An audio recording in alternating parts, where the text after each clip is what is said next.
Xbox, Record This is a podcast celebrating all things gaming, food, and the good old days. If you'd like to find out more, head to xboxrecordthis.com.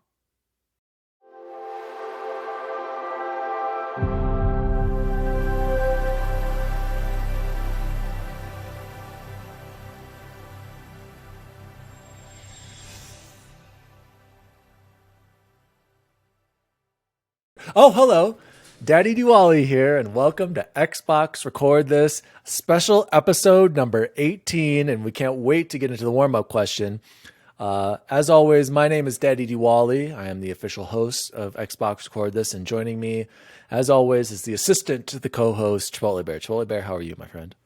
I am great, buddy. Looking forward to Labor Day after tomorrow here as we record tonight. But just a quick fun thing for tonight. Victoria actually snagged us kind of soft opening tickets to Meow Wolf. It's a big art installation that opened up right next to Mile High Station.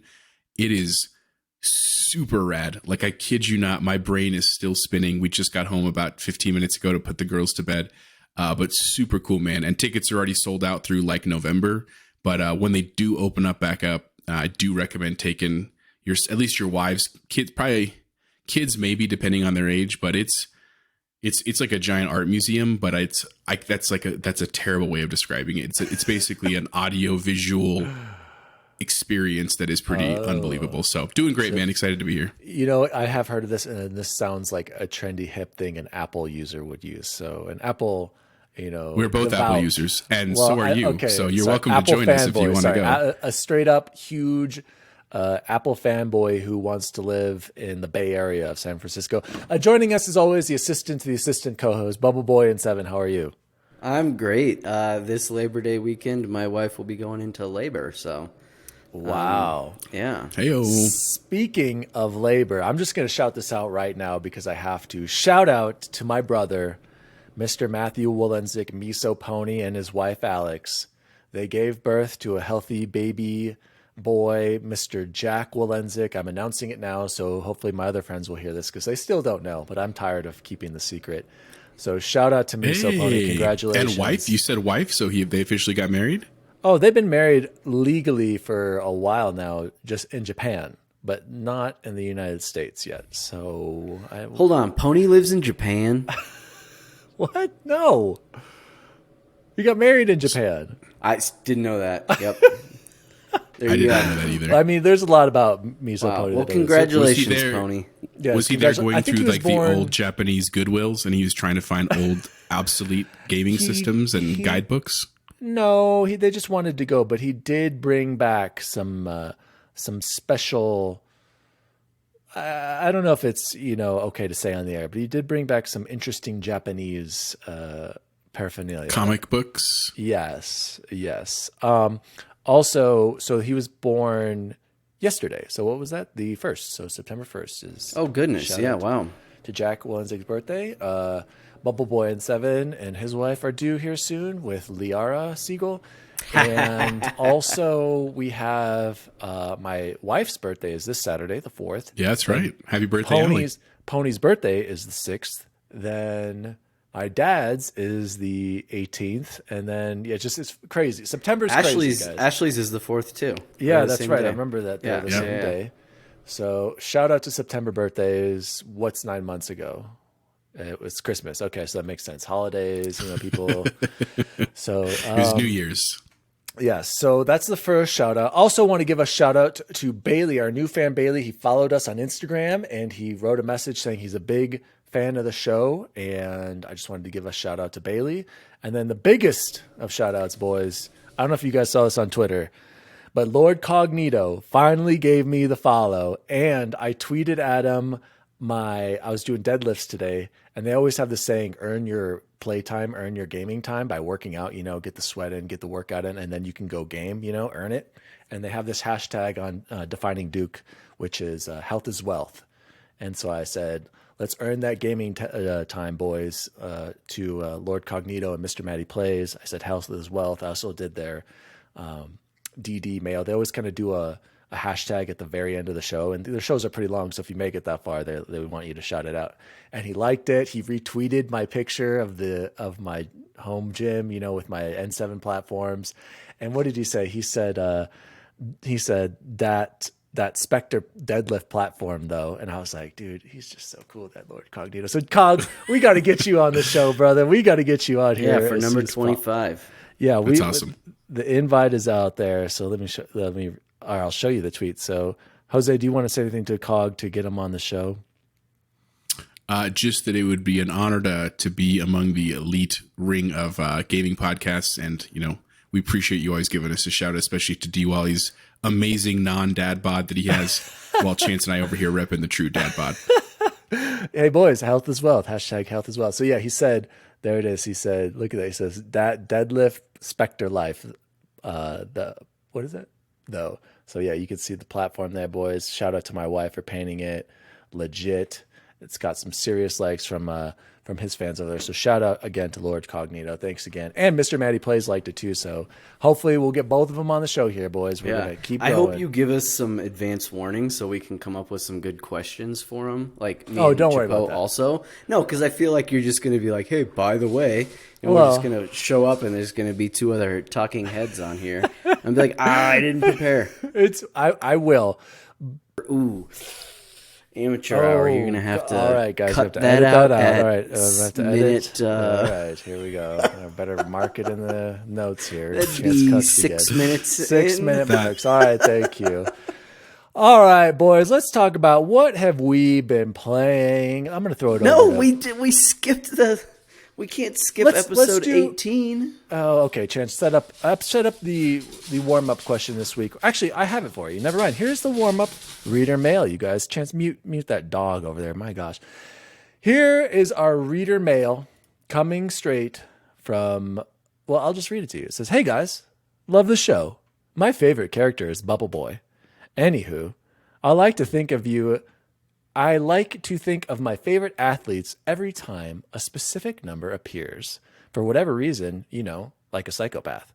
It's why I have all the TV volumes set to 15 in my house to honor Patrick Mahomes. Since this week is the 18th episode, I'd love to know each of your top 3 Peyton Manning memories. Possibly the greatest, number 18. I added it in there. Who doesn't love PFM 8000? So shout out to, if you guys didn't catch that was BubbleBoy and 7 writing to us at xboxrecordthis@gmail.com. BubbleBoy, why don't you explain your thoughts on the number thing and your top? I'm sure I can't wait to hear your top 3 because I know you're just going to be mocking them. We should have done this for 15 I loved to mock Peyton Manning. Mahomes. He really is. Like when I think of the number 18, I'm sure there's plenty of others out there. He is absolutely my favorite 18 that I can think of. Hands down, guaranteed. I don't know how you could hate on Peyton Manning in any way. And I say that if you didn't know, as a massive, massive Chiefs fan.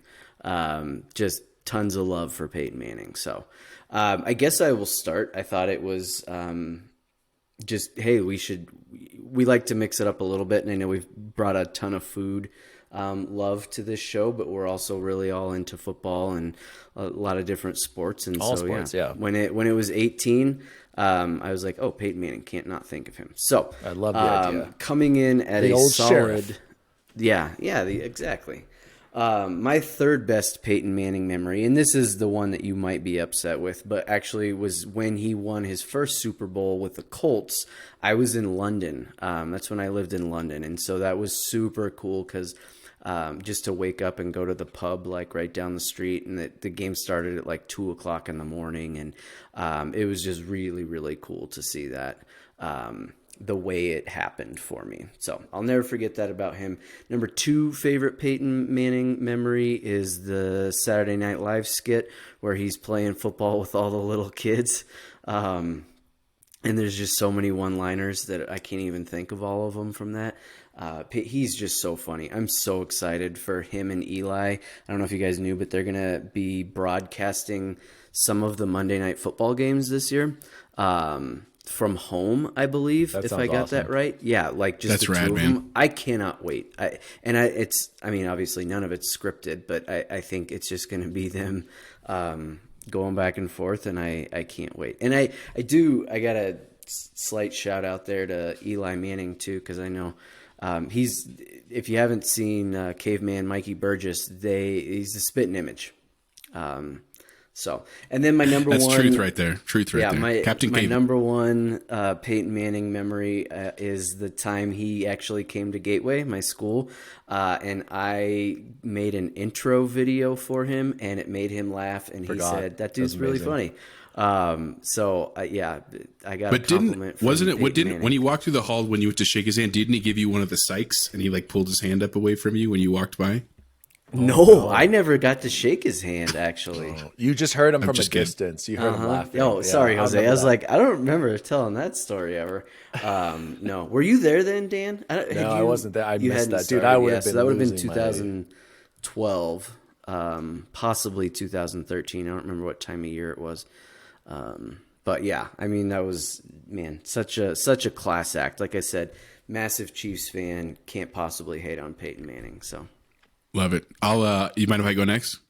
Can you guys still hear me? I just want to make sure my video. yeah, is- we I got lost your screen. Okay. But Sounds good. No, that's good. Keep going, Jose. Yep. So the SNL skit was originally on one of my top 3 lists because I actually went and watched it again tonight, or today, I should say, to watch it again. And like the scene where he like throws the ball right at the kid's back and like decks him, like absolutely phenomenal. And shout out to all those parents who are the true MVP for like letting their kids be a part of that skit in SNL, which is fantastic. So that's definitely top 3. But other ones that I did want to mention, speaking specifically about football, actually his first win with Denver when he came to Denver. If you're not really familiar with the history of football at the time, he had gone through a bunch of neck surgeries. And so there was a lot of banter and discourse about like, oh, he's done. He's never going to play like he once was with the Colts. Like, they're getting a second-rate quarterback. And when his first win with Denver, it was against Pittsburgh, he crushed it. I mean, he actually, I think, threw his 400th pass that game and just demolished. I mean, it was just an incredibly great feeling as a Denver fan to have a quarterback who's not only great, but kind of defying the odds, which was really cool. And then a similar vein, when he won Super Bowl 50, he used it he didn't retire at the Super Bowl, but he did retire right afterwards. And God, man, talk about like a true walk-off, like I'm going to go out on top, number one. And at the time, I think he was rated the number 1 most valuable football player in the world, which is very few people ever get that honor. So that was really cool. And then one other non-football thing I just wanted to mention. So these were my top 3, the win against Pittsburgh, the walk-off win, but then also buying into Papa John's. I know that sounds silly, but Papa John's is a pretty well-known Colorado pizza chain. And obviously, like we talked about pizzas last week, but it was just really cool to see him really get into kind of almost the culture of Denver. And like, I'm invested, I'm going to stay. I'm not looking to just couple years and head out. And I think at one time he owned like 31 chains, like 31 stores of Papa John's, and he's actually sold a bunch since he's actually retired and stuff. But very cool. Seems like a pretty stand-up guy. Seems like the kind of guy you'd actually generally want to go have like a beer with, and like definitely appreciate that aspect for him. So good. Shout out to number 18. He's one of the few jerseys I've ever bought was a Peyton Manning jersey. I still wear it to school. It's a blacked out one. It's really nice. So how about you, D. Wally? What are your top 3? All right. Thank you, Jose. Yeah, I love those memories and those. You had some great honorable mention. Chance, I really appreciate. I totally forgot about the Peyton Manning Saturday Night Live clips. That should be on my top 3 list. But of course, when I think of top 3 with one of the GOATs, I think of all of his on the field performances. So honorable mention, the Saturday Night Live clip, hilarious. I've never laughed so hard. That's probably the funniest clip I've seen from Saturday Night Live. And I also think he's going to be great in the booth. Thank you for sharing that with me. A not so honorable mention, though, here, boys, was getting destroyed in Super Bowl 48 against the Seahawks. That was not good. And you knew as soon as that horrible snap went over his head, Yeah, the game that was, fumble game was right at over. the beginning. The game was over right there. You just knew they weren't ready. They had the most incredible offense, but their defense wasn't ready. And that wasn't on him, though. No, I'm not blaming Like, that thing it on went him. 8 miles over his head. Oh no, it was terrible. Like you just knew they're going to be off from then on. The game was over. So, but the positive of that chance, if you remember, that was back when Jack Bauer, 24, was coming back for the last London season. So I remember they were promoting a bunch of 24 commercials during that because the Super Bowl was on Fox at the time. And so I was like, well, at least Jack is back. So number 3 for me for my top Peyton Manning Memories. And this is exactly the same as Chance's when he won his first as a Colt. I'll never forget that. I was really happy and just rooting for him because he had gotten so close so many times. He finally got over the hump, beating the bigger game was beating the Patriots in the AFC Championship before. That was huge. And that's where I'd say that was the same when they won in 2015 with the Broncos. You're right. And I mean, their defense came through huge, and the Patriots almost came back and won that. I mean, they had a chance there at the end. But I'll never forget Belichick going for it on that fourth down. How crazy, ballsy, but also cost him the game. And number 2 for me was just in general, kind of similar to Jose, was just Manning signing with the Broncos. Like that was such big news, dude. Like we, similar to now, after Elway had left, we struggled with quarterbacks, and now we're struggling with quarterbacks yet again. And like he brought us back to the Broncos glory years, record-breaking seasons. It was so cool seeing him do those touchdown records, the yards records. Like that was so much fun to watch. I mean, even if Chance, being a Chiefs fan, had Alex Smith at the time, was probably like, gosh dang it, but you can't root against him. Oh no, of course, yeah. You can't possibly hate on him. Like he's just nothing but good. So. Yeah, and then number 1 for me, even though it wasn't his best game. You could tell it was winning Super Bowl 50 and retiring, setting off into the sunset. Like that's my top memory of him. And it was so nice to see the whole team and especially the defense lift him up. And for once they carried him to victory.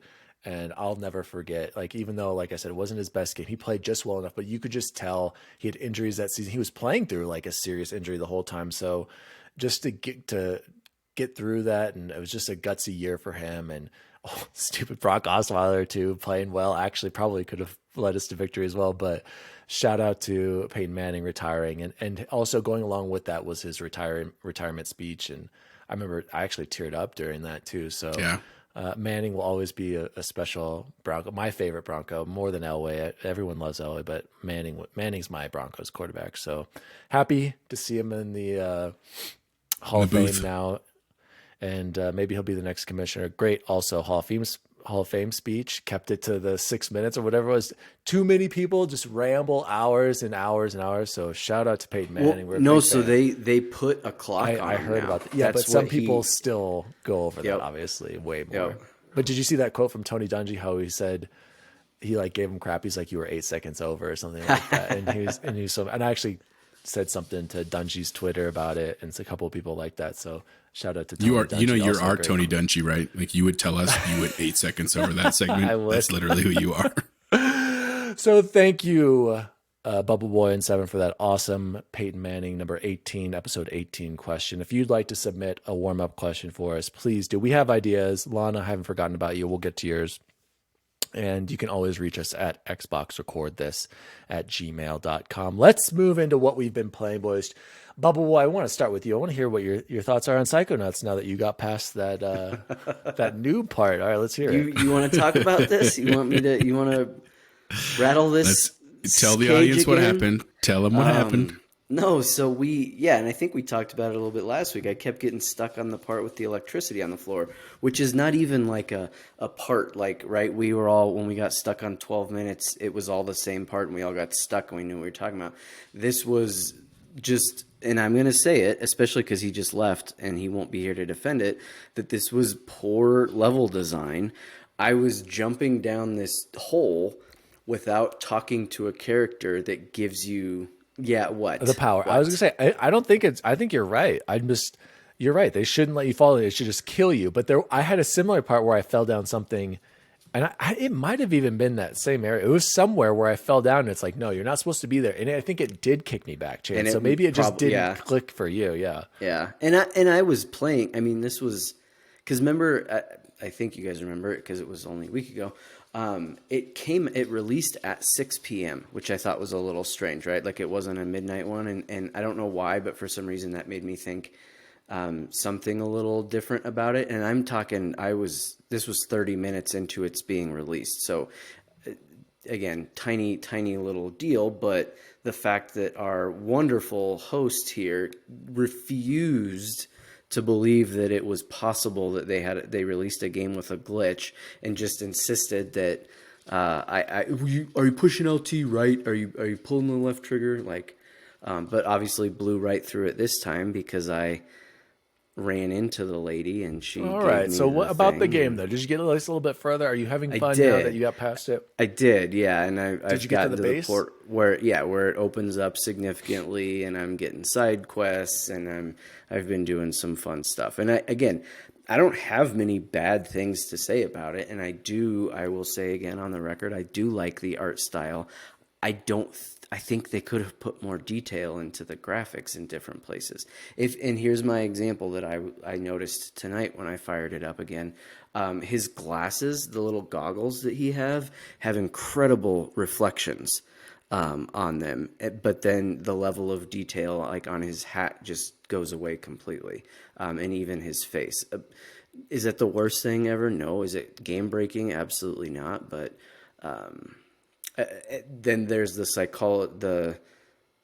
my passion for psychology that I just love the universe and all the references. little It's cool. puns that they have. yeah. And you're like collecting emotional baggage Yeah, and so stuff. cool. And all the bad guys these are The bad thoughts. It's and gosh, Self-doubts. regrets weighing you down, right? Like just so cool. So cool. So have you- happy to be actually playing it now. Yeah, I can't wait for Jose to play it. Jose, what have you been playing? Or has it been a busy week for you too? It's still been pretty busy. Oh, no, no, no. Okay, we're going to mute Jose. Jose, I'm going to need you to reset your microphone there. Anything. Oh, no, what's happening again, Jose? Ooh, it's time to upgrade that MacBook. I'm going to take over for Jose, guys. Guys, I've been playing Psychonauts 2. How's that now? No, it's still, my God, it's still terrible. So we're going to need you to do a full reboot. We'll be here. Come back when you're ready. So, Chance, in Psychonauts, I basically have just done as much as I can, in that first opening area. And I've just gotten to the teacher. Have you gone to the classroom and the teacher yet, where she's like explaining a new power to you? Yeah. Okay, so that's about where I am. I haven't, and then I think Wait, hold on. The teacher or the mentor? Where you go into the classroom and they teach you the new power. You haven't gotten that yet, so I'm not going to spoil any more yet. I do have a new power, but I don't remember learning it in the. Then that's something else. So yeah, you'll get there. Okay. Again, like Chance has said, I think the art style is incredible, much better. Thank you, Jose. I think the art style is fantastic. I'm loving it. You're right. It's not the most detailed, but I appreciate the look and uniqueness of it. Like I said before, I feel like I'm watching a really unique cartoon and I'm loving it. I never played the first. This is making me, I'm going to go back and play the first eventually because I'd love to see how it evolved. Shout out to Psychonauts. I love it. I'm still playing that. Still early on, but it's something I jump into. And then the other game you guys I've been playing, and Chance, you probably saw me yesterday, I booted up Destiny 2 again. And I don't know why. I don't know why I'm getting sucked back in. And I get frustrated in the multiplayer because it's not balanced. I hate the ice powers. I hate when you aim. I notice there's a little bit of a delay. It's a weird thing that they chose to do. It's not as smooth as Halo or as or precise, I would say, as Call of Duty. I feel like there's some sort of delay going on. I'm sure if I was playing on mouse and keyboard, it'd be different, but it still plays really well. And Chance, I never did the DLCs yet. And so I just started the Cade one. Yep. And I'm like, this is the game is gorgeous. It's one of the best looking games I have seen and upscaled to 4K 60, which is amazing. So I'm back on Destiny, guys, looting and grinding. And I'm just playing the campaign stuff solo. And I still kind of don't know what's going on. Like, I know Cade, spoilers, he gets taken out at the beginning, but I think you knew that from the trailers. And like, I mean, I don't know, Chance. Am I really in it for the story? I don't know, but I'm in it for the ride, Well, yeah, and it's not that it's like a groundbreaking, like memorable story. It's a serviceable story with an incredible environment, incredible world building, and just gorgeous. It's as good as any first-person shooter I've ever seen. I agree. And I'm not saying like the gunplay, and I think the sounds of the guns, how they shoot, everything. I think that's all great. I'm just talking about specifically when I aim. I can't quite like dial it in like I can with other games. So I know that's like a Destiny thing. Like most people say to play on a slower sensitivity because when you're fast, it kind of just, there's like a delay and then it goes, that's how I would describe it. So shout out to Destiny. You got me back in. All right, Jose, can you tell us what you've been playing? Yeah, it's been a busy week, but I got to play a little bit more Hades, which is just really cool, man. Like if you've not really gotten into Hades, just a great game you can play for 10 minutes, 20 minutes, that kind of stuff, which is really nice, like before going to bed and that kind of stuff. And I downloaded Psychonauts 2, like I'm ready to play it, but honestly, because I knew this week was going to be busy and I had to do some work at night, it's really kind of my Labor Day plans. So other than that, I don't have a whole lot, but definitely looking forward to getting into it.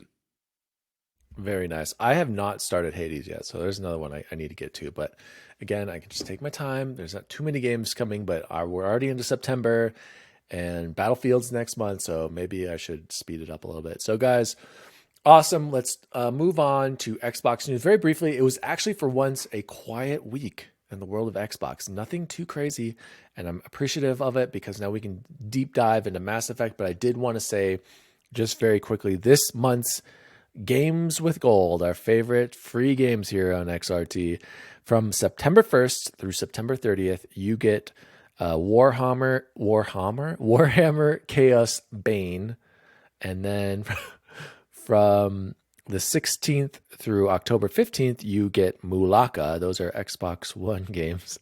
But this one I'm actually interested in. I will download. September 1st through the 15th is Zone of the Enders HD Collection. Do any of you know what Zone of the Enders is or who made it? I've heard that before, but I can't. Our favorite visionary. Kojima? Hideo Kojima. Yes, this was one of his other famous games. I remember Alan Pack really loved this game, and it was after Metal Gear. I can't remember if it was PS2 or Xbox, but it was an early game. And so, yeah, this is a Hideo Kojima joint that apparently we're going to have to play. So that's the other one. And then from September 16th to the 30th is Samurai Showdown 2, I believe. So shout out to Zone of the Enders. I do believe Hideo Kojima. I'm going to look that up. Chance, I would like you to introduce the audience now to our next segment, which is going to be basically on Mass Effect. So why don't you give us your thoughts on how you want to have this discussion? So wait, before we get started, guys, we are talking about Mass Effect. Major spoilers, super spoiler cast, spoiler warning, spoiler warning, spoiler warning. This is your last chance. If you have not played the Mass Effect trilogy, I don't want you on our podcast anymore. Go play it immediately. The greatest games of all time. Go play right now. Spoiler warning. Chance, set us up on how you want to discuss the Mass Effect.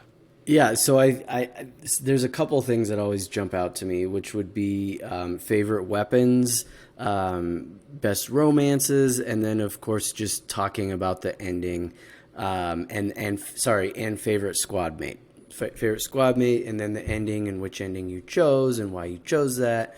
Those are just always the infinite debates that I have with myself when I've played it 18,000 times over, right? Okay. And I think I referenced it last week. I dropped the word Matic, right? Because that Matic is. I remember when you said that, I was like, some people might not know what that is. You know? Probably not. Yeah, but anyone with an N7 flag on their wall should.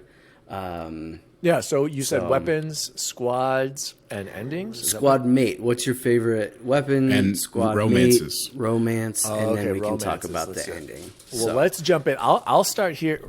Or who wants to start first on weapons? Let's do each game. So we're doing Mass Effect, best weapons. Yeah. Let's do that first. Who knows what? I think this is similar for all of us. Okay, go ahead, Chance. Yeah, in that first one, it'd be the, Black Widow, right? The sniper rifle from the first one. Fully agree. It's called the Black Widow. Isn't the HWMPA or whatever is it the top one? Maybe I was just going to say those are all the ones for me. Those are the top weapons. The Spectre gear. Go ahead, Chance.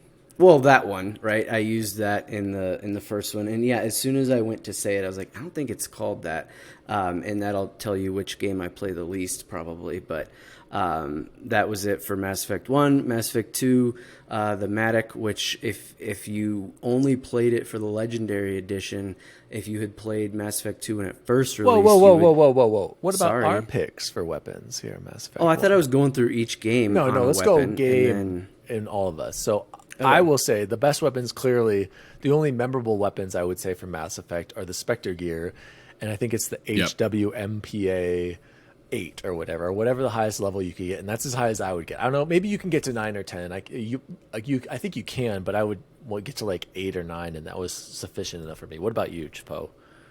Same. I always chose the Spectre gear, and playing through the first time and even in the Legendary Edition, did try like some of the alien weapons and but very quickly I was like, I don't want this. Like, I don't like the feel of it or the timing of it or the overloading of it or whatever. Like, I just want the Spectre stuff. And obviously, like, if you've never played the Mass Effect games, again, you probably shouldn't listen to this. You should go play them. But if you have, it is one just quick point that's worth mentioning is how the ammo situation changed in each game, going from like you had to pick up clips to you had unlimited clips. Like that actually made a huge difference because you actually chose the weapon that you wanted, that you liked the feel of, not just what had the most ammo or that was the most abundant and that kind of piece of it as well. So anyway, but yeah, the Spectre stuff, and I like long range stuff. Like I like hiding and taking my time. I was never in a rush to get through the level, so I did like all the sniper rifles. Those were my typical go-tos, and then the assault. Like when I'd run out of ammo, my backup was the assault rifle. So I looked it up, and sorry guys, I'm going down here because my computer is down here, and I forgot my wireless keyboard at work, of course, and so that's how I'm typing in stuff. So when you see me disappearing, it's because I'm going to my computer. So it is HMWP master weapons. So those are the Spectre gear. I literally the assault rifle. Once you get that to max, and then you do the right attachments where the heat sink, you do both like heat consumption ones, you could just literally shoot that forever and it never runs out in the first game because you don't need ammo. It's all about overheating. And so I would literally be a soldier and just use that. And I never used a shotgun. I tried, it just wasn't efficient. I would use the pistol. I think I would just switch if I ran out. If for some reason my assault rifle did overheat, I'd switch to my pistol, and I would only snipe if I had like good cover and I knew it was like a long quarter or something like that. So those are my favorites in Mass Effect 1. Do you want me to start with Mass Effect 2, or do you want me to? Okay, so for Mass Effect 2, the only weapon you need to use, especially like Chance said, if you're doing it on Insanity, is the Matic assault rifle. And you can only get that in the game. Well, you can in the Legendary Edition because it's free now, but you still have to like search out for it and get it from a vendor. And the only way you could get it in the original base game was you had to buy the Firepower Pack, I think is what it was called.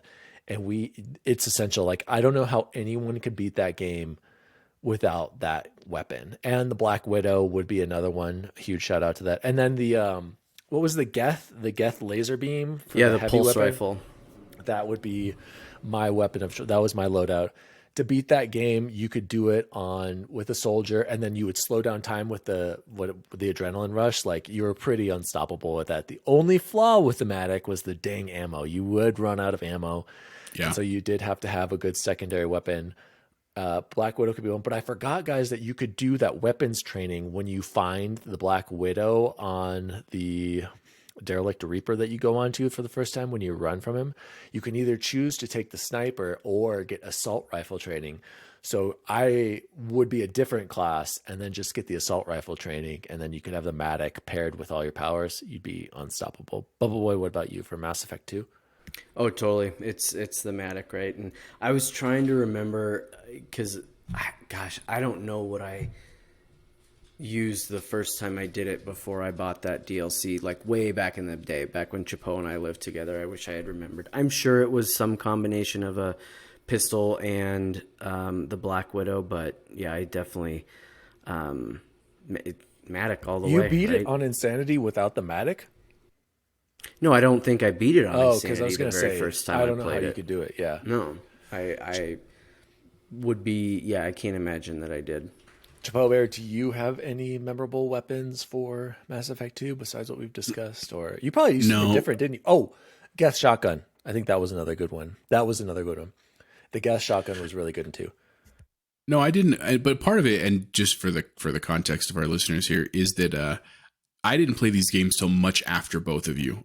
In the original time and the Legendary time, I just, you guys were way ahead of me the whole time. And because of like hearing you talk about it so much, I just went with that combination because it was like, well, that's clearly the best one. And I wasn't going to have multiple playthroughs because of the timing and stuff. And so, obviously I'm biased, but in most games, I tend to pick what are the common weapons you start with because they're the most likely to get leveled up right away. And so it's just like, that's what you stick with. So I don't have anything different, but for context, it's not because I thought of that. It's because I was just listening to you two. Got it. So Chance, I'd love to jump in here on 3 because these are the best weapons. Yeah, go ahead. And I think I hope you don't steal mine. Oh, number 1, the hands down the best weapon, especially close range, and you can even be a little bit far away. The Rieger carbine shotgun. My gosh, Rieger, is it carbine or carbine? Carbine. Carbine, remember? Carbine, yeah.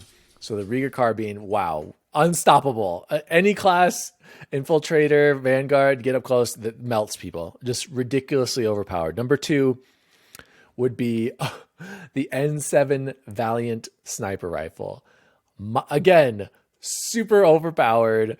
Like a semi-automatic sniper rifle, destroys the Black Widow just because you could shoot so many more bullets, and it was really strong, especially when you level it up. My gosh, my infiltrator, that's all I used. The game was a joke, and I moved it up to, I would go from hard and like insanity to lower just to see it, and I was like, this is stupid. And then the last one I would recommend would have been the N7 Hurricane, which was an SMG, and that's another close range gun that I would use up close. Again, most of these, I think, if not all of them, were all DLC weapons that you had to buy, but in the Legendary Edition, they're unlocked. So, Chance, did I steal your favorite weapons? No, you didn't, which is good. And it isn't necessarily a weapon as much as I would only ever play with one at a time, so that it would. That as long as you had the weight down right, you would always attach the lightweight materials so that you could use your powers so much quicker. And I would pair it. I would, again, Matic and Black Widow I would stick with, and pair them with the concussive shot. And if you could throw a concussive shot and then fire the Black Widow and done. Other than the gosh, what were the ones that scream? Why can't I think of all of a sudden? The Banshees, yeah. And even if you happened to miss with your first Black Widow shot, you could follow up with another concussion shot. Because if you just had one weapon that you were holding, you could fire those things almost just as fast as you could fire the sniper rifle. So you never used the Valiant sniper rifle? You didn't use any of the guns I used? Dude, no, I'm sure I did a little bit. I'm sure I did a little bit before you could get the Black Widow, because remember you had to like open up that Spectre office, and it was a minute before you could get it and then pay for it. Yeah. So I'm sure I did. But again, I every build I did, I liked only ever having one weapon at a time. Yeah, and I forgot to say. Well, let's go into classes after this because I'll talk about that. Because you're right, I would usually try to have one. I'll talk about classes after. Chipotle, did you have any memorable weapons for Mass Effect 3? Yeah, the one, and I know it's not a super powerful one, but I used it a lot in the games, was the Mantis sniper rifle, because it also had a pretty large clip and you could fire quickly. Even in the original one where you could overheat it, you could fire quite a bit before it would overheat. So the Mantis was a big one. And in my original playthrough, probably because it was a DLC, I never did any of the SMPs or the submachine guns. And so it was really... I tried that in the Legendary, which was fun, but I think I tried it for like one section of the game, and I was like, I don't like this, just and it's done. I wanted like more control in the preciseness, so left that quickly. But no, other than that, same thing as you guys. Okay, I forgot to say there was one more in 2. It was the SMG that you got in Kasumi's level, which is shout out. That's an awesome level where he's got all the rich guy with all that artwork and all that stuff. So I do want to say, guys, let's talk about classes here. And I'll go first, and I'll just tell you what I played for every game and my favorites. So Mass Effect 1, I think everyone probably played a soldier, and that's usually what you do for Insanity.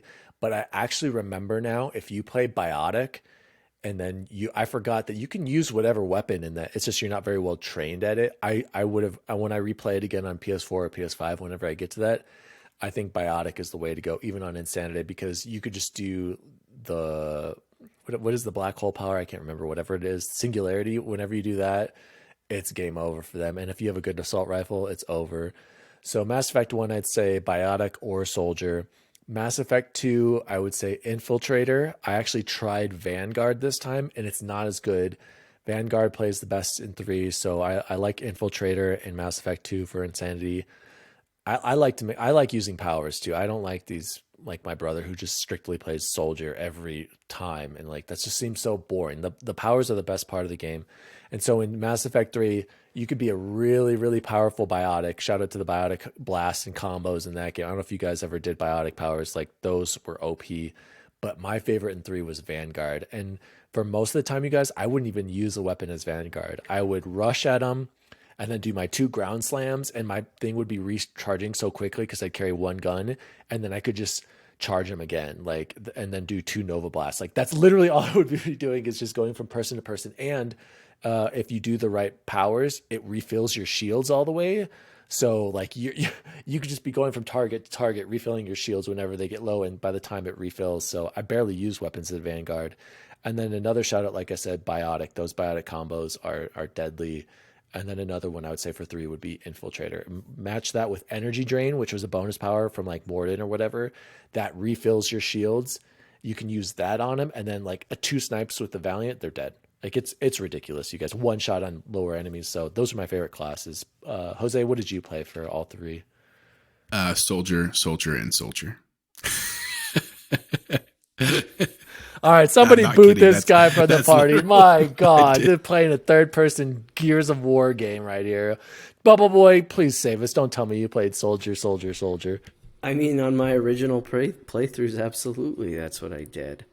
I needed the adrenaline rush. Like that was what made the most sense. That's what I was comfortable with. That's exactly what I did. You didn't. Too. And you can't say Legendary. Hold on, you can't be like, well, you know, it's boring if you play the other one. You have your squad mates to do all the other powers, and you can always have one of theirs. Like yeah. I still beat the game. I still beat all 3 games. Okay, Yeah, So I'm just saying.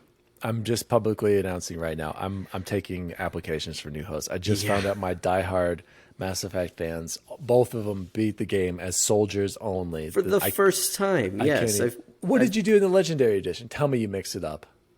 Well, of course. Okay, what'd you do? What'd you do this time? Well, Daniel started with soldier. And No, I went soldier every single time. okay, good. Everyone is fired. All right, moving on. Let's do favorite squad mates. Again, let's go game by game. I like that. Jose, why don't you tell me? Jose, I already know. He's going to pick the same 3 people for all 3 games. Jose, tell me. No, who I'm your not. favorites I'm are. not All actually right. this time.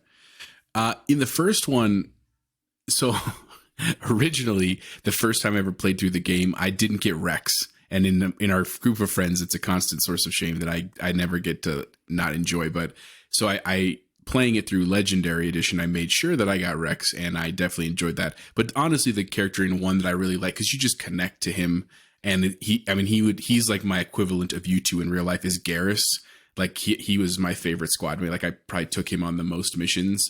And then in Legendary, I also took a lot of Ashley, because I was like, I thought she might be an interest for later on, because I already played the 3 games before when they were in 360 and stuff. So I used those 2 a lot. But Garrus would probably be my number 1 in Mass Effect 1. How about you, Chance? Liara, definitely Liara. And I think it was because I had known, right, like that there was some sort of romance mechanic going on, and I was like, I don't want to miss out. Got to romance Liara, and so I took her everywhere. And I think she was probably my favorite partner to use, because I was the vanilla soldier every time. No, they would match well together. And actually, the first time I beat Mass Effect 1, I was always with Ashley and Rex. And they were also soldiers for the most part, but Rex had some biotic powers. And then in the second game, my legendary playthrough, I did a lot of Garrus and Rex. Like, I was like, those are my boys. Like, Ashley, everyone loves to hate on Ashley, but I've never understood all of the hate for her space racism, whatever. She changes a lot. Can't stand Kaiden Alenko. So, guys, let's move into Mass Effect 2. Chance, why don't you tell us your favorite squad mate? We all know. Oh, you all know. If you've ever let's listened hear to it. the show, Miranda, right? And there is no other answer than Miranda. She was genetically engineered to be the right answer, right? Like, exactly. And then, of course, pairing her with Morden, you couldn't beat that. And it was actually like, they were, gameplay aside, they had some of the best. I mean, Morden always has the best comments, I think. But Hands having down. having the 2 of them run around, they just throw out these little quips that you'd just be sitting there and like cracking up. Like, I don't remember that happening the first time, but. Jose, what about you for ME2? Miranda was also a big one for me, and it was in my Legendary playthrough. I remember I told you I was kind of starting with Ashley in 1. I know we're going to get to the romances. I kind of switched back because, oh yeah, I forgot Miranda. So Miranda was a big one in 2. But other shout out would be, I used Thane a lot. I just think Thane is a really cool character. And even though I'm with spoilers. I'm sad kind of about what happens in 3. I think they did such a good job of not just making him like another badass assassin. So I used him a lot, and then I also really liked the story of Grunt. I think that's an underrated story in the whole thing, because where he is like ultimate being. Love and Grunt. The whole like Grunt was pretty dope. So I really like those two, but the ones I played with the most were definitely Miranda and Thane. Nice. So similar to Chance in Mass Effect 2, my first playthrough, I couldn't resist Miranda's lore. So I'd have Miranda, and of course, Morden's probably my favorite Mass Effect 2 character out of them all for all time. And then when I did the Legendary Edition, I tried to mix it up as much as possible and go with people I can't stand, like Jacob or what's his face? I don't even remember, the Australian dude. And then what the heck is his name? The bounty hunter? I don't even remember. And so I would do each mission I would try to do two Zaid, yeah. right? I would try to do 2 different people every time. But if I had it my way, I would do Grunt a majority of the time and Morden. Those are probably my favorite too. And Jose, I completely agree. I feel like Grunt is forgotten, and I love him in 3. We'll talk about 3 where he appears in 3. And I think Grunt's story is really cool, and I think he's hilarious. I think he's way funnier than Rex. So shout out to Grunt. Yeah, way funnier than Rex. I love Grunt. So let's close it off with Mass Effect 3. Jose, who are your favorite squad mates? So once you have them all unlocked, because that's also weird. It's weird how you play through them. Like if you don't unlock them, they're not as powered and stuff like that makes it hard. And actually a character I didn't get in my original playthrough was Javik. I really liked playing with him. One, he's just obviously as a Prothean is dope. He looks really cool. He's a good like squad mate to have. I really liked him a lot. And I of course love Edie as a character. Like even though I don't think she's actually that good as a squad mate, she's just they're we could have a whole conversation about the sexualization of characters for sure. But I definitely liked her too. But the other one that I used a lot was I went back to Garrus because his development from 1 to 3, he's still with you the whole time. I like that he gets a love interest along the way. Like I used him a lot in addition to Javik. That was usually my top 3 that I used in that version.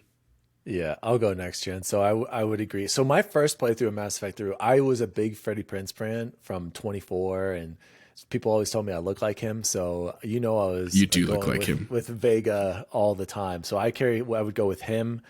And I'm trying to think who else would be in my first playthrough. Maybe, I don't know, but I'd always have James with me. And then I think eventually Ashley, because Ashley was my love interest. So when she joins the squad, that she was mine. But then in 3, my legendary playthrough, Javik. He provides so much awesome commentary. Like he was always with me because his comments are very insightful because he's been around, forever, and he knows all about all the species. He talks about how they evolved and everything like that. And he's hilarious. Javik is funny with his witty. And he has the Jamaican accent. Yeah. Well, he sounds like Sebastian from The Little Mermaid. Okay. Yeah, that's cool too. But yeah, no, Javik was always in there. And then you're right. I went with you. I love Garrus, but I've never been like number 1 with him like a lot of people are. Like I've always respected him and I appreciate him, but I think my appreciation for him grew more as I beat the game more and went back and realized, like he's been there with me from the beginning. So my legendary playthrough, it was Javik and Garrus for me for most of the time. BubbleBoy, what about you for Mass Effect 3? Yeah, I went back to Liara. She's just because I was vanilla soldier, and so having her biotic powers was like you absolutely had to. And then Tali. I really liked playing with Tali and seeing her story play out the way that it did. And of course I always forget her name. The lady that voiced her like queen. Yeah, also she's in 24. Bad. Yes, 24. She was in the Expanse. The Expanse, yeah. She's huge in the Expanse. So I just love that actress, and even though I can't remember her name. Beautiful voice. But then with a special exotic shout out to Kasumi, I loved her. I think it wasn't called Blink, was it? I forget what it was called, but the one where you could just send her out and she'd like disappear and stab somebody in the back. That it was pretty different from any other. No, she was in 3. She was, but not till later. Squad mate in 3. She's not a squad mate in 3. You guys are way off. You guys are forgetting. No, she's only in 2. But anyway, she's in the story of 3. Yeah, she's in 3, but you never play it. She's not a part of your squad. There's only like 5 seriously, Jesus. See, they're all running together for me. Well, anybody else though? last squad mate for 3. Seriously, then Edie Yeah. was the other one that I had Yeah. used quite a few times too. So Yeah, Edie was cool, but like Jose said, I didn't think she was a great squad member, but I did like having her around and changing her clothes. Let's move on to love interests, and I just want to say from the start, this game, the creators of this story, the writers, they all want you to be with Liara. Like, it's crazy how much it's weighted towards The tension. everything. You could cut it with a knife. The tension. There are moments like where she comes up and visits your cabin randomly alone to talk to you, and like, I want to study you, or I want to make this memoriam of you. Like, you could totally tell they want you to be with Liara. But I don't know how I feel about. Go ahead. Fun fact: that's how Dan actually wooed Allie. He was like, "I want to study you." Well, Right? He played all his favorite lines No, for the Mass Effect series. but I did say I wanted to name our daughter, if we had a girl, Liara, and she's like, I kind of like that. But then I told her what it was from, and she's like, never mind. And literally so, identical story with Ashley. Chance did the same thing. That's exactly what happened. saved it. I don't think she's the best character, and she wasn't my default love interest, but I respect her, and I think the name's fantastic. So I'll start out here, guys. My love interest from the beginning was Ashley Williams. I loved a strong, powerful, independent woman. I loved her. Everyone says, oh, she's a racist. I got some of that, but I didn't think it was as bad as everyone plays it out to be. And by the end of the game, she does change. She has a great character development where she's like, we need them. And like, I appreciate like working as a team. And her view completely changes on allowing aliens to be, a part of the Normandy and a part of N7 and all that. And trusting them. So I liked Ashley. So she was my first.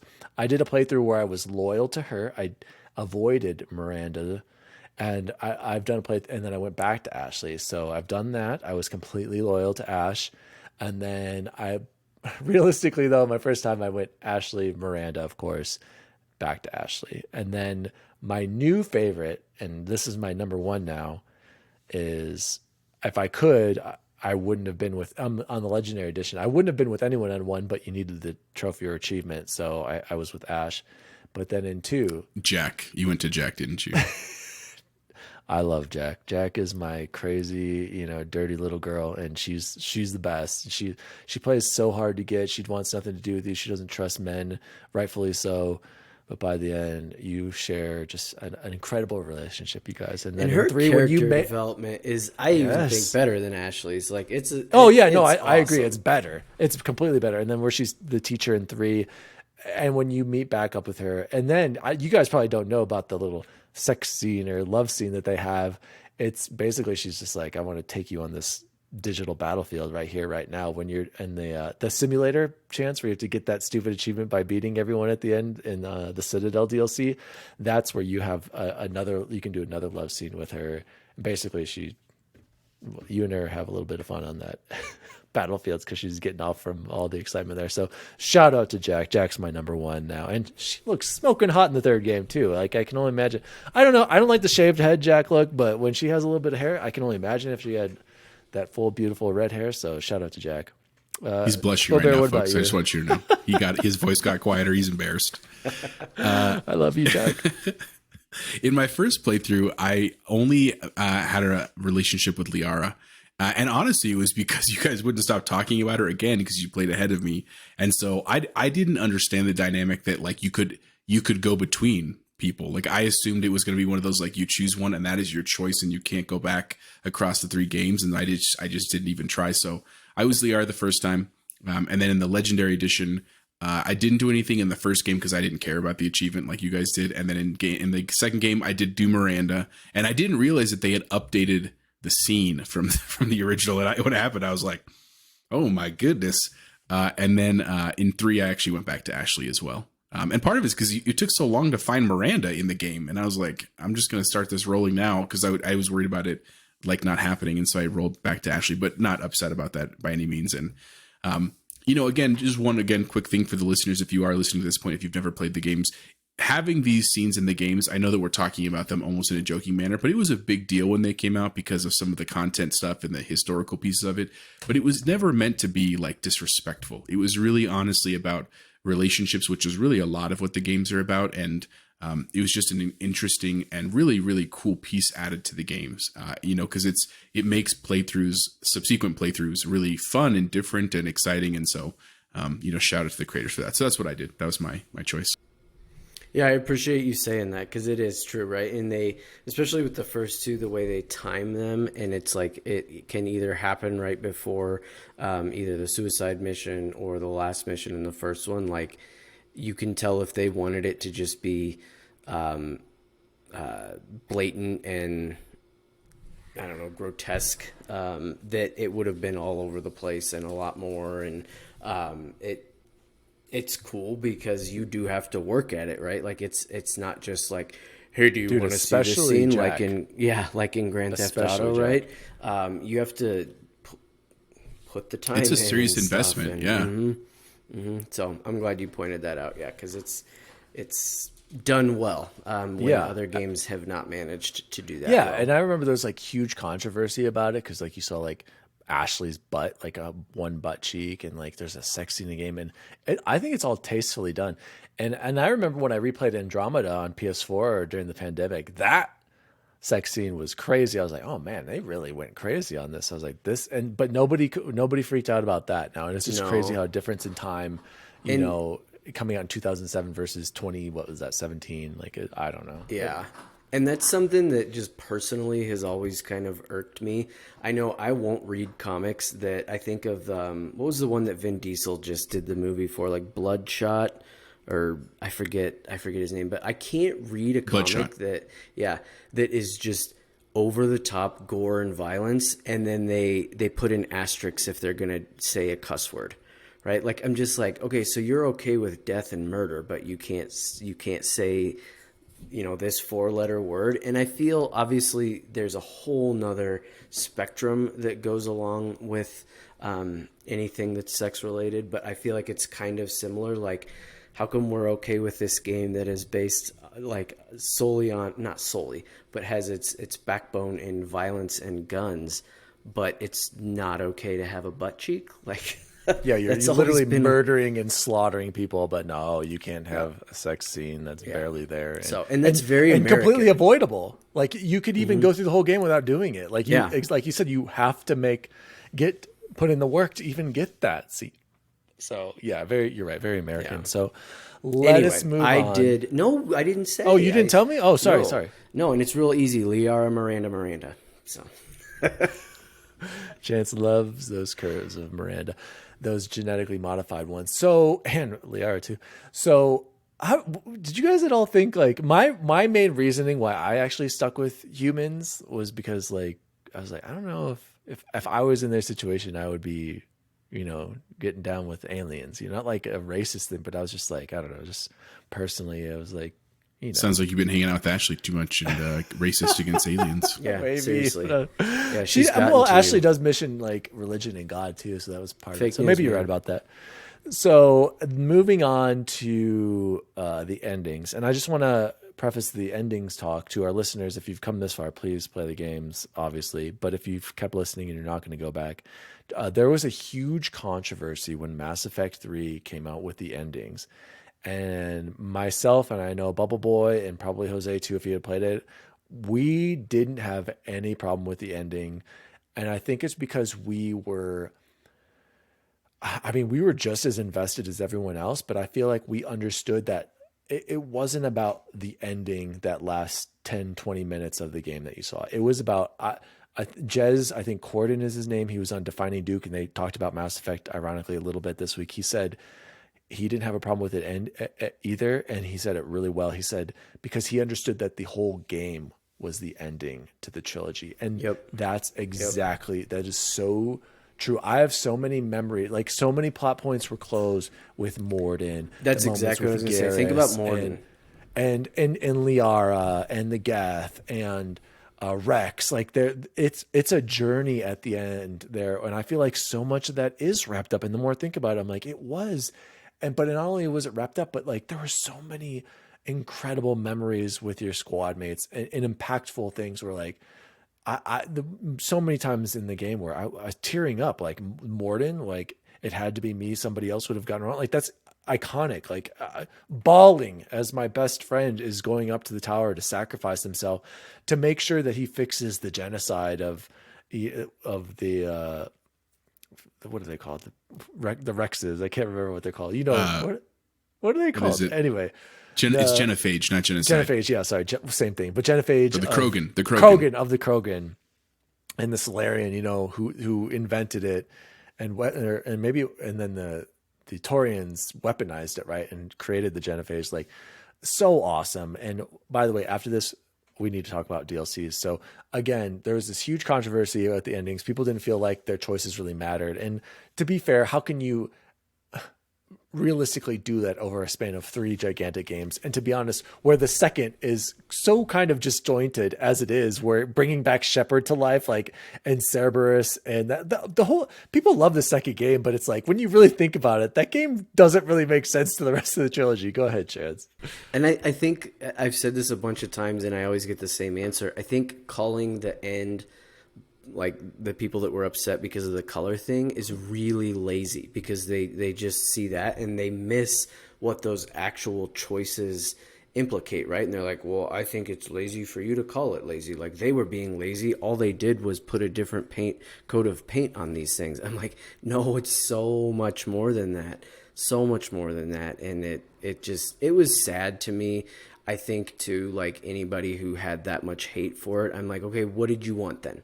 Like, tell me what you would have wanted. Yeah. And I don't know that I've ever had someone been able to be like, okay, well, this is how it should have gone. A better ending, yeah. Right? Like, it was so big too, that I hadn't heard it put that way, but you're exactly right. That, like, this entire game was the ending of that story, right? Yeah, not just the ending final so missions, well done. The way I think of Thane too, Jose, that the way his story wrapped up with his son and everything, it's just like, man, it was so well written.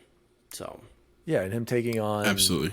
Yeah, Jose, did you have any thoughts about, because you came into it late, you probably just totally avoided that. I hated how it left a bad taste for people with the Mass Effect trilogy, because it didn't deserve it. Like, some people think 3 is the worst game of all. 3 is my favorite one of them all. I feel like, yeah, no, I think 3 was by far the best game. Go ahead, Jose. What are your thoughts on, like, the endings and the controversy as a whole, or just the ending for you as a whole there with 3? I mean, the controversy, I try not to read too much into it. I mean, here's the issue. Anytime you have a landmark piece of media, whether it's a game or a movie or a show, and it'll be interesting. We'll get to talk about this when you finish Sopranos, of course, because there's an element of that with that as well.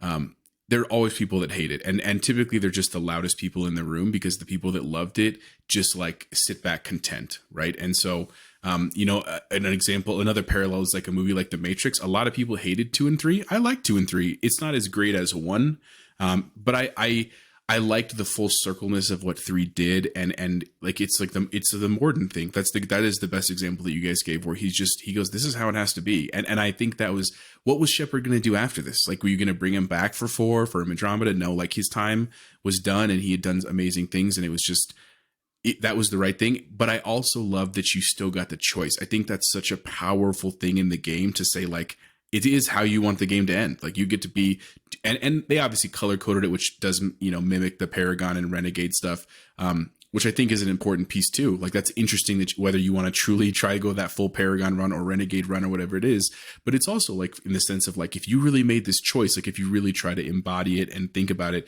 it's a hard choice to make, because there's the logical side of your brain fighting with, like, your heart, and, ultimately it's just a game, right? You can always pause it and replay the endings if you want differently and stuff like that.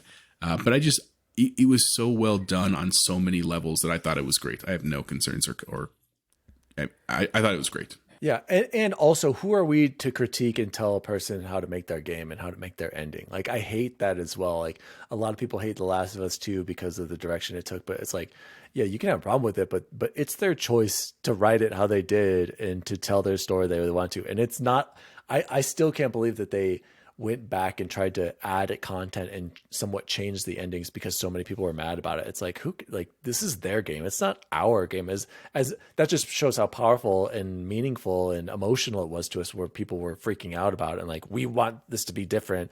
It just proves how good it was, but it's their game to make in their story. So I love Mass Effect. Look at all my N7 stuff. Like, I would literally get an N7 tattoo if I could. And like, I love Mass Effect. So shout out to those guys. Let's talk about the actual point ending. of contention. Define if I could, because you can. Allie would absolutely. Kill me. Allie would kill me. You can sign the permission slip. You're over 18. Dude, I would totally get the N7. Like, no doubt. I think we're gonna have to make this into a bet somehow. No, maybe when I'm old on my deathbed or something like that. So let's actually talk about the ending, guys, because I was, like Jose said, standing there being like, I don't know what to pick. The first time I played the game, let's talk about initially what first color you picked, and then secondly, what you think the endings meant. Because I remember, Chance, you wanted to talk about what you thought of the ending. So initially, on my first playthrough of Mass Effect on 360, on Mass Effect 3, I went for the middle because I was like, that we are going to have this AI. If we need to live harmoniously, we should just combine and be an AI life organic form at first. I don't know if I personally agreed with it because, again, like, I started to think about like humans in mixing with robots. Basically, is that really, That's just the Ashley speaking in you. So initially, I sacrificed myself. I don't know if did any of you guys do the green ending? Do you see what happens when you go in there? Of course, yeah. No, that was my first so he choice. like melts and that all happens. So that was my first ending. But then when I found out that Shepard could live with the red ending, I went red, destroy them, only humans, get rid of all AI, and have Shepard breathe at the end there. And I think the more I think about it, I don't trust AI, so maybe that's the way to go. Even though we'd recreate them, and they're essential. So again, oh no, Jose, oh no, Jose, no, Mike, your mic sucks. Oh God, what did you do? We need a new one or a new computer. Resetting. So Chance, let's hear your thoughts on your endings and why, and what you think they meant. You said you wanted to bring up something about the endings too. I did, because I didn't. And again, I'm not one to read into a lot of other people's opinions. Like, I would talk to different people at work and hear what Dan said the internet universe is saying. So I didn't know that there was even another ending that you could do. And one of the times, or the first time I played on the Legendary Edition, was the first time I did this. And I was sitting there and I was thinking so hard, like, what do I really want to do? And then I just turned around and shot the little boy. Right. And I didn't realize you could do that. And that ending was actually not funny, but like kind of humorous. What way happened? It's just like, okay, it's done. We're done. Like, you get the Reapers just like, everything is just, it's done. The Reapers kill everything, right? Is that what it is? They take, I don't know if they kill everything or take over and like make slaves out of humanity or something. But that one wasn't added until I was going to say, later, yeah, wasn't that added? Yeah, okay. But it was funny because I didn't know that was a thing, and I was just like, hey, I wonder, like, let's just try this and see what happens. Because I was sitting there, and like, man, what would I really do in this situation? And I'm like, I did sit down and think about it, and I'm like, it would be so hard not to choose that red option. Just from like, if you really put yourself in there, you think of all the friends that you just lost, and the people that you saw dying, and that scene in London with the little boy. So yeah, I mean, I guess not spoiler. When I say turn around and shot a little boy, you're not actually shooting a little boy, but losing him, and it's like, man, how do you trust this machine that's telling you here's what's going to happen? And so it was so human, I think, to choose that red ending. But the nerd in me was like, oh yeah, we're all going to be Terminators and RoboCops, so I'm going green right down the middle. And the blue is always like the most boring one to me. Yeah, who wants to control it? Yeah, I don't want the Reapers. Get them out of here. Jose, let's check your mic check here. Check. Oh, no. I'm going to need you to go restart everything. Chance, do you... remember. I kind of want to ask Jose this. Jose, listen for a second. Jose, were you familiar with the indoctrination theory on Shepard? Did you hear about this, Jose? Can you give me a yes or a no? No. Well, then I guess we can't talk about it. Jose, what did you do? Of course we can. Well, I want to hear his thoughts on it, though. So, Jose, Chance, explain the indoctrination theory. So indoctrination theory is, and I remember when I think we were sitting in we were our kitchen reading about it. At Gateway, Dan, and you were coming down having lunch with us one day, and we were just like, oh my God, this is so real. And since then, I'll preface it with since then, the writers and the creators have all been like, this dude's genius. That was not our plan at all. Like so this dude went back and was like, if you look at it from the very first time in Mass Effect 1 that Shepard meets the Harbinger, right? That's his name? Oh, yeah. Or in the first one, is it Harbinger? Yeah, it's Harbinger. Yeah. Is it? Damn. Sorry. The first Reaper that he meets. That I think Harbinger. I think Harbinger is the last one, but it doesn't matter. Yeah, I know what you're saying. The ever first Reaper that he runs since into. then, he himself has been indoctrinated. So you know the Turian that's the bad guy in the first one. Nihilus. He's indoctrinated the whole time. So this guy came up with this theory that Shepard is actually indoctrinated the entire time, and that the Reapers are doing this is their way of controlling humanity and everything again. And they went through like piece by piece, like, look what happens here, look what happens here, look what happens here. And it's like and in 3, Jose, like a dissertation running into the boy. They're like, of, this boy wouldn't have been able to survive this. How did this boy get out here? The boy is just in his imagination the entire time. Why is he dreaming about the boy all the time? Like, it was pretty wild, Jose. So basically, especially in 3, there are like all these signs saying like Shepard is clearly indoctrinated. He's imagining this stuff. The Reapers are controlling him. That's why he makes some of these bizarre decisions, or in why he has the dreams kind of are random and inexplainable. They are, and it's like why. And it was something that I kind of started to say earlier when I was talking about the Red ending. That like, why would that one boy have had such an impact on him when he just watched millions of other people die, right? And like his best friends. And I get that it was a child, which makes it different, but that was happening left and right in all the genophage stuff. It's like that, the fact that it was that little boy just did not make sense. And yeah, it's pretty brilliant when you go back. Pretty and look cool at theory. It. You should read up on it, Jose. While we're waiting for Jose to fix his mic, we're gonna have some mic difficulties for the second straight week here. I'm about to demote the assistant to the coast to the assistant to the assistant to the co-host, and promote the assistant to the assistant to the co-host to the assistant to the co-host. Chance, let's talk about favorite DLCs. Number 1, we already know Citadel. Yeah, exactly. Okay, let's talk about second favorite DLC. Second favorite DLC. Correct. I would say Leviathan.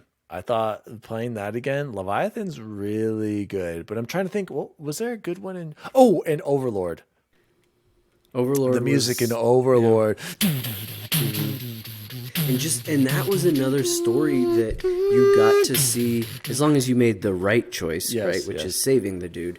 You got to see that end and wrap up in 3 with Jack, right? And I'm like, correct. Again, they tied every knot that they did. They crossed every T and dotted every I thought. But that Overlord had some choices that, man, just such a human, like, emotional element to it. But I would say the one weak point for 3, Omega, I never really liked that one.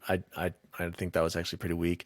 And then the Lair of the Shadow Broker in 2 was really cool last level, where you're on the ship and you're on the exterior, and where you shoot a guy and they get electrocuted and then you just see their ashes fly off. Like, super cool setting and level design for that one part. But for me, I would say it's definitely Citadel. What an amazing best DLC ever made. It is, right? And I think Blood Dragon kind of... they're so different that their heart, it's like apples and oranges. And I guess if I had to pick one, I'd go with Citadel, just because of what it meant and what it actually was. So well done. I've taken that screenshot that you get with every character that you have. And it's still my screenshot for my background on this Surface here. Ooh, that's awesome. Just every little conversation you get to have, with the characters, the apartment itself. I've always had with this fantasy Anderson's notes and Morden's stuff, and going out and meeting your friends and having the little conversations and hang out with them on the strip. Chapeau Bear is not recording again. We're gonna have to redo this. But yeah, just the encounters with your squad mates, and the whole like just making a joke of it too, running into your shepherd totally. self. Totally. Do I talk like that? Why didn't anyone tell me I talk like this? Right.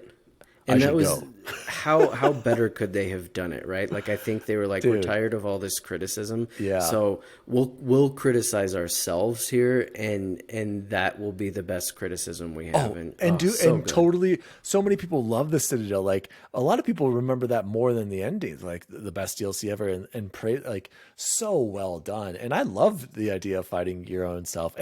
And they got me at the beginning where with the girl who helps you. I can't remember. I had no idea she was bad Yeah. until the end. I was like, oh Yeah. man, a twist. I mean, and so I love Citadel. You guys, Citadel DLC. If you're new to the series, like Dano, and I hope he's played it now. Guys, the Citadel DLC is the best single DLC I've ever played. And chance is good. We're going to have to rank these too. We'll have to do another one. The Far Cry Blood Dragon, that is a phenomenal DLC as well. So it gives it a run for its money. And I'm sure, is there like a good Skyrim one or no? Yeah, this is gonna sound crazy, and someone's probably gonna be upset, and it might be Goose. The Homestead Skyrim was great, where you got to. I know, stop, but it was.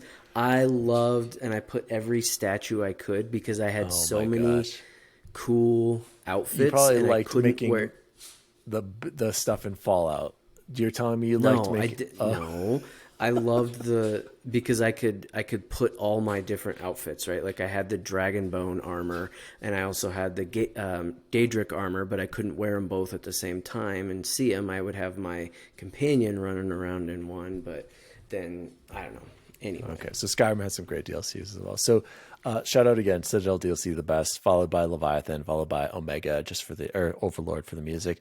I think we're going to get Jose's thoughts on what he chose for the ending, and also his general thoughts of the trilogy as a whole here in a second. Honestly, both playthroughs, I chose the middle one. I know it's like the theory of like, you should choose different ones. You're playing a second time, but I just was trying to enjoy the story, and that's probably the choice I would make in real life. Try to be symbiotic, and it's like this universal upgrade. Obviously, like we kind of defeat the Reapers, so that's what I chose. And like I said before, I think it was such a well done game. And if you're gonna start playing this, even after you spoiler cast now, you know what I'm saying. You're like, I'm gonna go try it now. Hang through the first one, even though the first one's great and fun, memorable characters, the storyline carries through. Comparatively, in terms of the gameplay, in terms of the graphics, even on the Legendary Edition, you're going to be like, this game's not that great. But hang in there for 2 and 3. Absolutely worth it. Such a great game series. Well said. So, guys, if you haven't played Mass Effect, like Jose said, it's worth your time. Even if you've listened to the spoiler cast, it would still be worth your time. Our favorite games, my personal of all time, number one. Let's move on, boys. We're going to skip the good old days again this week. We're running a little bit long on time, you guys, with the technical difficulties. Let's go into the best food we had this week. BubbleBoy, tell me what was your best food you had this week? Can I go second? All right, I'll go first, guys. The best food I had this week was... I forgot to say, I had Taco Bell earlier in the week. Similar to Jose, things weren't messed up, but it just didn't hit this week. And this was the first time where I was shocked that my Taco Bell wasn't.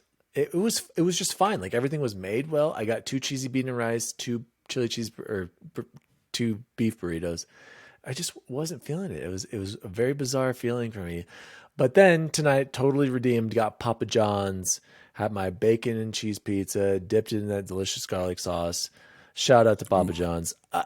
And this actually made me feel better because after having it, I'm like, I'd still put Domino's number one, actually, the more I think about it. And Domino's is the number one takeout. So, Jose, BubbleBoy, what about you? Oh, wait, no. I have to correct something. I did more research. That's what I forgot to tell you, boys. I went and got Chick-fil-A. Back to my chicken sandwiches. The rankings, I had to re-rank them. Chick-fil-A is overrated. I had a plain Chick-fil-A, just their standard burger. I was blinded by their sauces, you guys. That's what I like about Chick-fil-A. I don't actually think their chicken is that good. Try the original chicken sandwich without any sauce. It's not very Yeah, good. but dude, you had the sauce on the Popeyes one, and I'm not. But that's what I the said. Sauce makes the sandwich. But exactly, Popeyes puts mayo on their base sandwich, and then they put the spicy one on their spicy sandwich. I eat the sandwiches in the default way they think they should give them to their customers.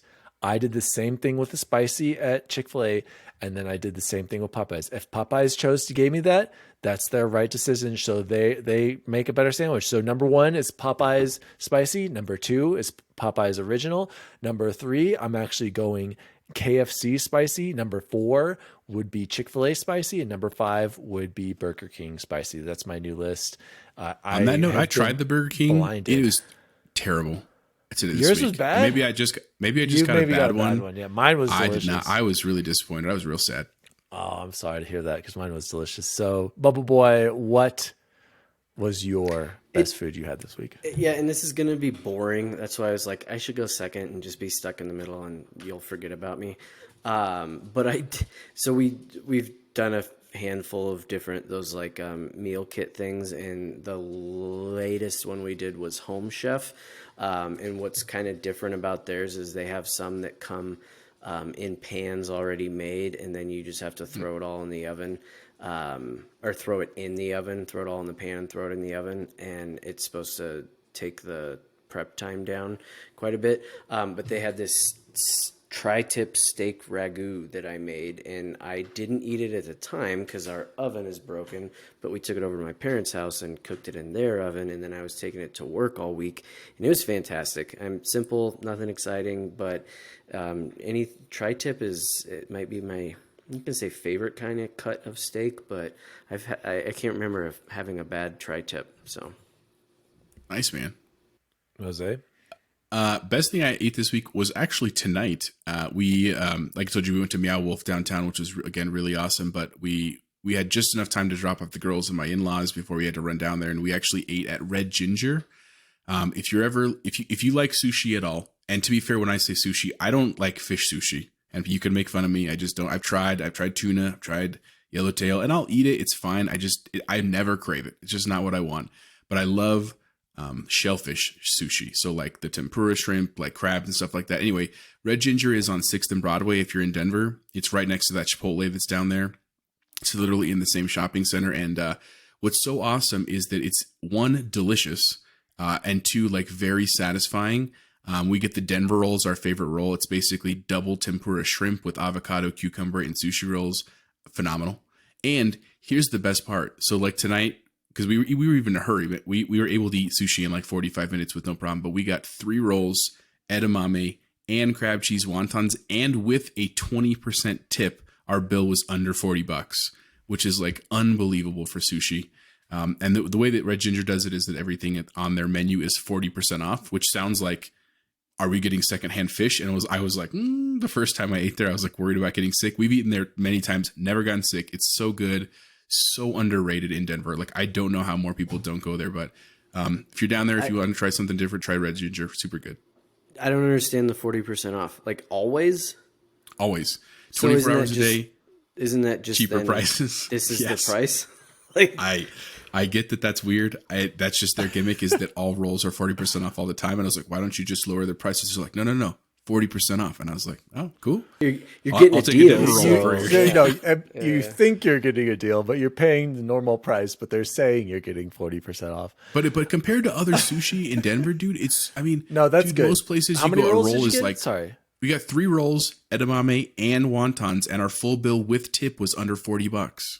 Okay, well, that's pretty good. Don't tell me that's not good, because it is. That's pretty good. That's as much as your mac and cheese cost from last week. That's very true. But my mac and cheese was delicious. So, by the way, Chance, I looked it up. The one in the tech center doesn't have the mac and cheese for some reason for delivery. So you might have to go in, or you might have to go to the one in Cherry Creek. But either way, worth your time.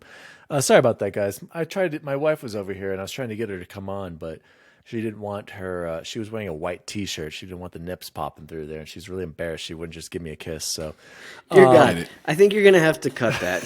There's nothing wrong with saying nips. Let's close it off there. Speaking. No. Oh, sorry. What? Speaking of, no. But we have one more. Yeah, that's what I was going to go into the second. Cora Yeah, hold on, because Cora. Sorry, go on. No, you do it. Go ahead. No, Cora introduce.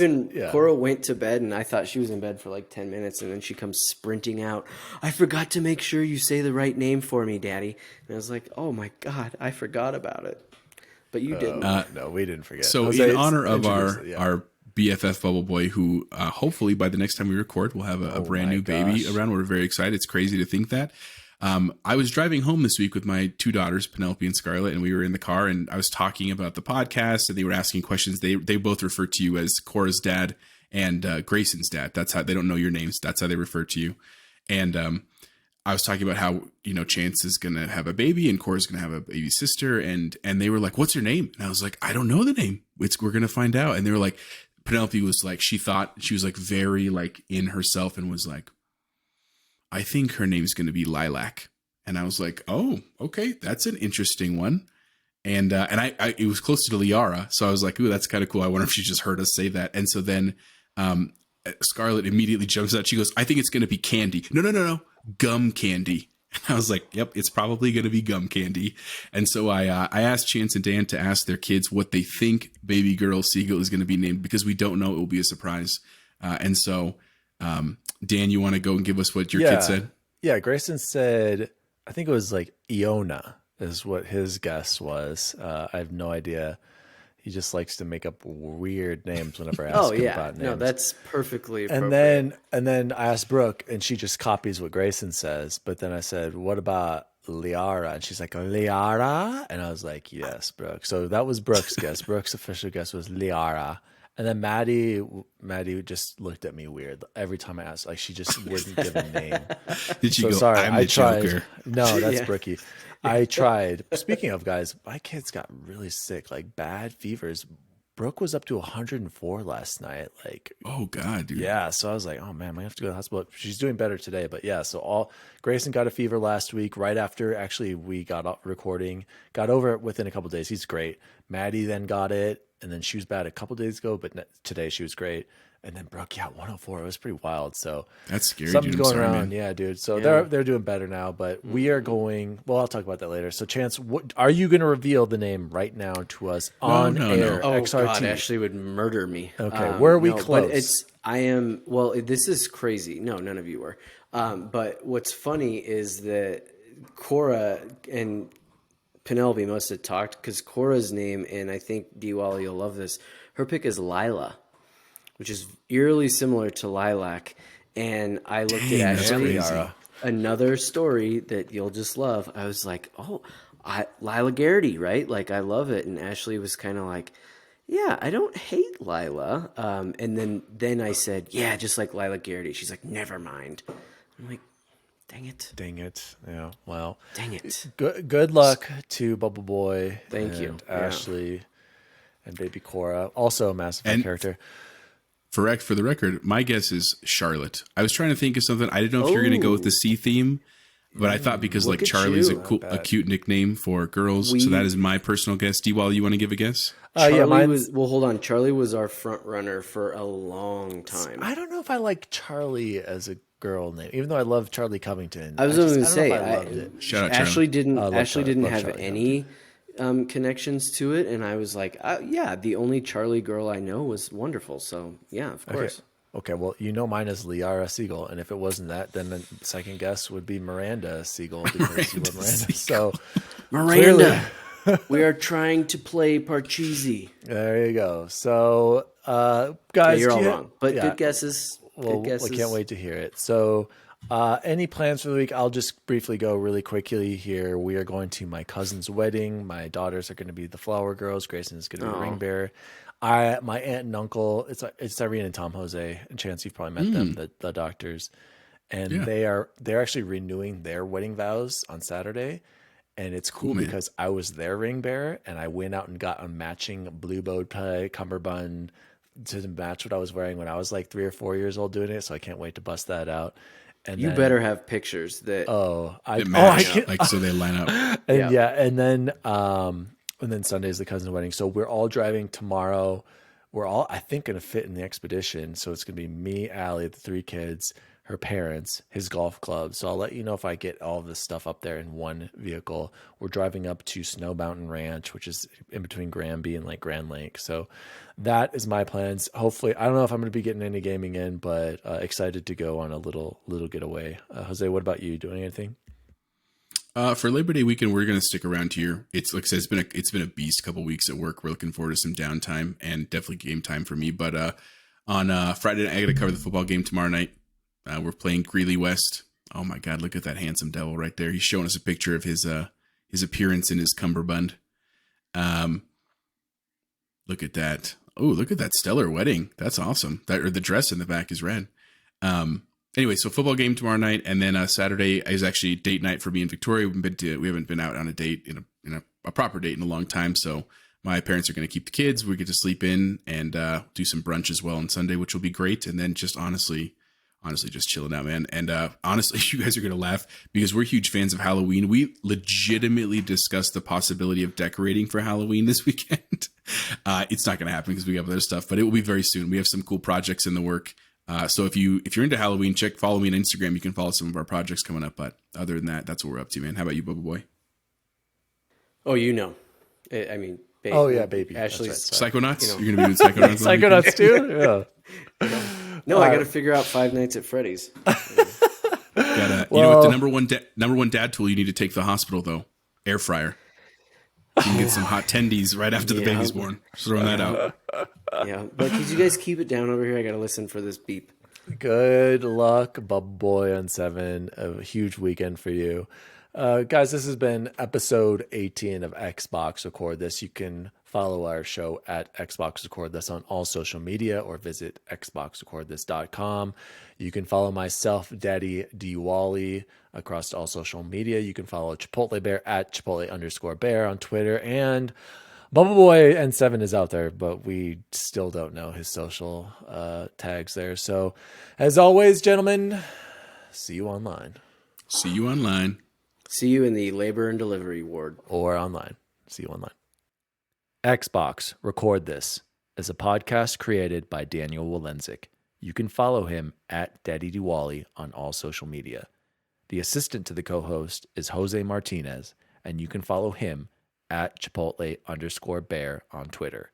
The assistant to the co-host is Chance Siegel, and you can follow him at BubbleBoy N7. You can follow the show at Xbox Record This on all social media. If you'd like to find out more about the show, visit xboxrecordthis.com.